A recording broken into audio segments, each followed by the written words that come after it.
want to show a section of his first interview as a candidate where he talks about what needs to lie underneath any particular policy position here. We're going to win. We are going to also launch what I think is unprecedented in modern American history, and that is a grassroots movement, John, to lay the groundwork for transforming the economic and political life of this country. That's what's different. And that's your theory, which is that without the groundswell, without the grassroots, you can't change the politics That's of Washington. Exactly right. Look, John, somebody can come before you and say, look, I want to do A and I want to do B, and that's fine. But at the end of the day, the only way that real change takes place is when millions of people stand up, fight back, and say, enough is enough. We're going to have a government that works for all of us, not just the few. Okay, so look, if you pay attention to Bernie Sanders, if you listen to his speeches, if you follow him on social media and all that, nothing that he said there is going to surprise you, but it is sort of the foundation for his theory that a political revolution is needed, and that to get progress on the most important issues, whether economic or environmental or whatever, you're going to need to make some fundamental changes. And what I love about that is I think the American population is even more ready for that sort of approach than they were the last time around. And every day that we're talking about issues like the Green New Deal, they become more ready for that. Because the sort of foundational argument underlying the Green New Deal as the approach that we need towards climate change is the same as Bernie Sanders' approach towards politics. People often look at the Green New Deal and say, well, why does it have stuff about money and politics? What does that have to do with climate change? But the issue is, if you want to actually fix the national global issue of climate change, you are going to need to do what is necessary to get that legislation passed, which means foundational change to our political and economic system to allow it to happen. So long as the most influential, wealthiest donors are in charge of things, you're not going to have progress. And it's not that you're just going to not have progress on one issue.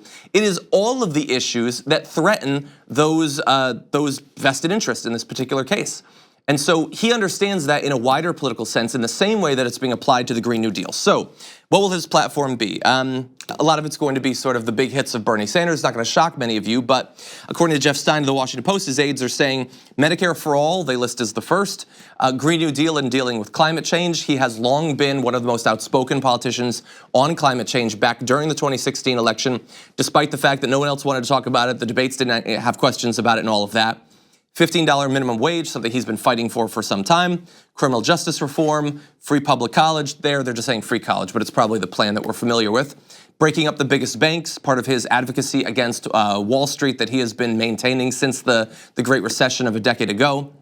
Gender pay equity, paid leave, lowering prescription drug prices, expanding Social Security, saving unions, the DREAM Act, a number of these issues. We also have background checks and assault weapons ban, affordable housing, new infrastructure, and continuing his opposition to the military-industrial complex, both in terms of unnecessary military ventures abroad, but also the ever-rising military budget inside of the US, much of it going to military contractors rather than to the actual soldiers themselves.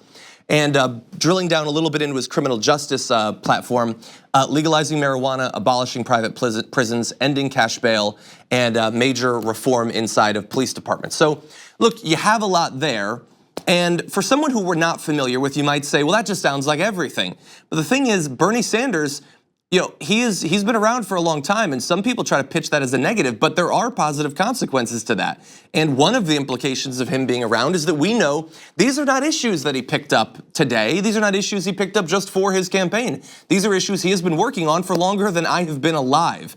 And his position on many of these issues has been consistent for literally decades. So while there are many candidates in this Democratic primary that are going to face very serious questions about how actually committed they are to the things that they're advocating for, especially since in the past they were on the opposite sides of many of these issues, economically in terms of Medicare for all, environmental issues, things like that, Bernie Sanders does not have that liability, and he doesn't have it to a greater degree than anyone else who is or will run for the Democratic nomination in 2020. That is one of his greatest strengths. It is authenticity grounded in history, and Bernie Sanders has that. No one else does in the same exact way. Thank you very much for watching this clip from The Damage Report.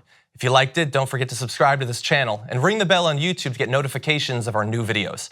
And of course, you can catch the full Damage Report live every weekday at 1 p.m. Eastern, 10 a.m. Pacific on TYT Network on YouTube TV.